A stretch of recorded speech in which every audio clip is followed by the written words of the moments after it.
धन्यवाद अध्यक्ष जी।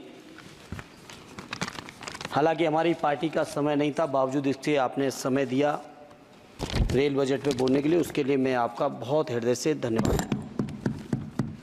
अध्यक्ष जी, बहुत सारे साथियों ने बड़ी जिम्मेदारी की बात कही, जनरल बोगी बढ़ाने से लेके सफाई से लेके उन सभी चीज़ों के साथ अपने को जोड़ते हुए, क्योंकि अध्यक्ष जी मैं आजमगढ़ संसदीय क्षेत्र से निर्वाचित होकर आया हूँ। आजमगढ़ संसदीय क्षेत्र अपने आप में बहुत ऐतिहासिक क्षेत्र है।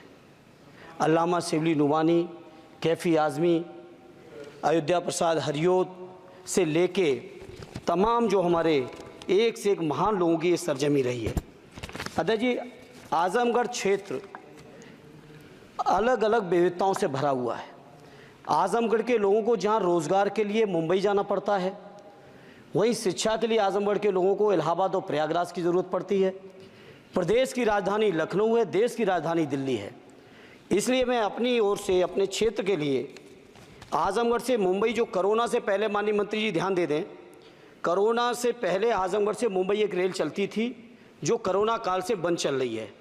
हमारा अनुरोध है कि उस रेल को न केवल वो साप्ताहिक थी, उस रेल को हर दिन के लिए शुरू किया जाए, बल्कि साथ ही साथ आजमगढ़ से लखनऊ, आजमगढ़ से इलाहाबाद, जहाँ पे इंटरसिटी से डेली लोग आवागमन कर सकें, आ जा सकें, उसके लिए इस ट्रेन को भी शुरू कराने की कृपा करें। साथ ही साथ अध्यक्ष जी, आजमगढ़ से दिल्ली जाने का केवल एकमात्र जरिया कैफिया ट्रेन है, और कैफिया ट्रेन के में बैठने का टाइम तो सुनिश्चित है, लेकिन कब पहुंचेंगे इस बात की कोई भी जिम्मेदारी और गारंटी नहीं है। इसलिए मंत्री जी मैं आपसे अनुरोध करूंगा कि आजमगढ़ से दिल्ली के लिए एक नई रेल लाइन, नई रेल ट्रेन शुरू करने की कृपा करें। मैंने जनरल बजट की चर्चा में भी जिक्र किया था, आजमगढ़ से बनारस से बायां आजमगढ़ गोरखपुर तक नई रेल लाइन का बड़ा प्रचार किया गया अध्यक्ष जी। हमसे पूर्व सांसद ने बहुत प्रचार किया कि हमने सैंक्शन करा दिया है, लेकिन उस पर अभी एक भी रुपए की बजट न स्वीकृत है, न उस योजना का स्वीकृत है। सर्वे ज़रूर हुआ है, डीपीआर ज़रूर बनी है, लेकिन उसकी स्वीकृति मंत्री जी और फंड अभी बाकी है। मैं उम्मीद करता हूं कि आप इसको ज़रूर ध्यान देंगे। साथ ही साथ अध्यक्ष जी, आजमगढ़ में जहानागंज से सठियाओं के बीच रेलवे ओवरब्रिज न होने की वजह से घंटों जाम लगता है। इसी तरह से दो जगह और हैं, कुटवा मझगवां, बालीपुर से रानी की सराय, डुगवा कोटवा रेलवे पर अंडरपास की बहुत ज़रूरत है। अध्यक्ष जी एक मिनट और लेंगे। मैं बड़ा सौभाग्यशाली हूँ अध्यक्ष जी कि उत्तर प्रदेश की 3 विभिन्न लोकसभाओं का मैंने प्रतिनिधित्व करने का मुझे मौका मिला, और वो तीनों ही क्षेत्र सदैव नेताजी की कर्मभूमि रहे, स्वर्गीय शरद यादव जी की कर्मभूमि रहे, माननीय अखिलेश यादव जी की कर्मभूमि रहे। इन तीनों ही क्षेत्रों की अलग अलग मांगें हैं।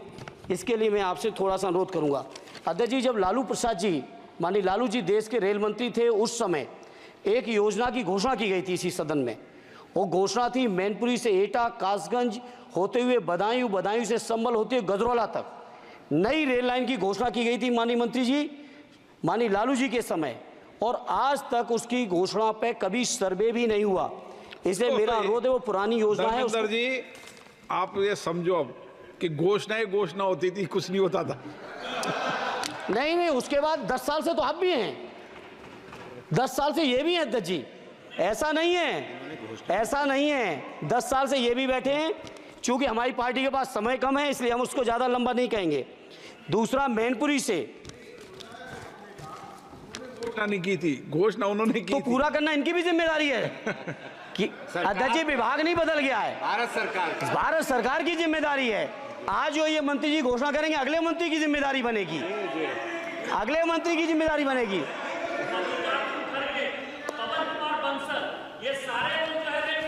अरे 10 साल का हिसाब दे दो, अरे 10 साल का हिसाब दे दो। चलिए धर्मेंद्र जी, अरे मेरे पास समय कम है, उसका दुरुपयोग ना करो। धर्मेंद्र जी बोलिए। अध्यक्ष जी, मैनपुरी से दिल्ली के लिए, मैनपुरी से लखनऊ के लिए, बदायूं से लखनऊ के लिए, बदायूं से दिल्ली के लिए ये रेल लाइनों की सख्त, रेलवे ट्रेनों की सख्त ज़रूरत है।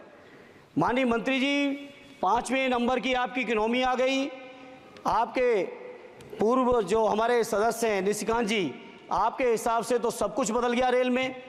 अरे कुछ तो दे दो कि केवल उधर के लिए सब कुछ है।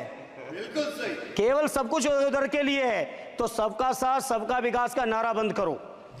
और अगर नारा देना है, नारे को सच बनाना है, प्रधानमंत्री जी की बात को सही साबित करना है, तो माननीय मंत्री जी ये जो मांगे हमने रखी हैं, आजमगढ़ लोकसभा के लिए रखी, मैनपुरी के लिए रखी, आजमगढ़ के लिए, बदायूं के लिए रखी, संभल के लिए रखी, एटा के लिए रखी, इन सभी को पूरी कर दीजिए मंत्री जी। और नहीं कर सकते हैं तो कम से कम इस सदन के अंदर तो सबका साथ सबका विकास नारा देना बंद ही कर दो। और नारा जिस दिन देना बंद कर दोगे और ये कह दोगे कि आप विपक्ष में आपका नहीं करेंगे, उस दिन हम अपने क्षेत्र के लोगों को संतुष्ट भी कर लेंगे। हमारे क्षेत्र के लोग इतने स्वाभिमानी लोग हैं। माननीय अध्यक्ष जी कि आपने मुझे रेल बजट पर बोलने का मौका दिया। मैं माननीय प्रधानमंत्री जी और माननीय रेल मंत्री जी को बहुत बहुत हाँ बीच में छूट गया, तो धन्यवाद अध्यक्ष जी। मैं कहता हूं कि जो मांगे की हैं तीनों ही क्षेत्रों की, उत्तर प्रदेश की जनता की, उसको माननीय मंत्री जी पार्टी से ऊपर उठकर सबके साथ और विकास के लिए पूरा कर दें। आपकी बहुत बहुत मेहरबानी होगी, नहीं तो ये नारा बंद करो। बहुत बहुत धन्यवाद।